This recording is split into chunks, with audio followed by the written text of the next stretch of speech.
Crazy God story.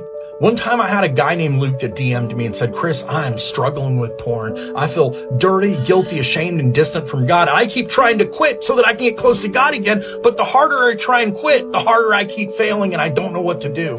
So I talked to him about Hebrews 4:15 and 16, which tells us when we're struggling with sin to run boldly to the throne of grace so we can find mercy and obtain grace to help in time of need.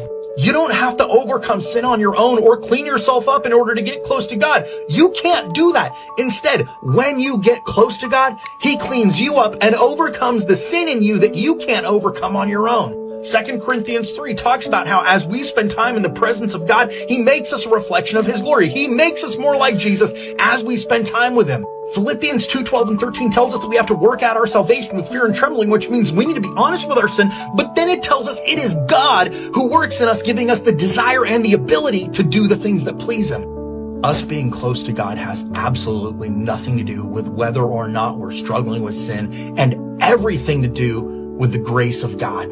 About a month after that conversation, Luke messaged me and said, I stopped being afraid of God and hiding from Him and trying to clean myself up.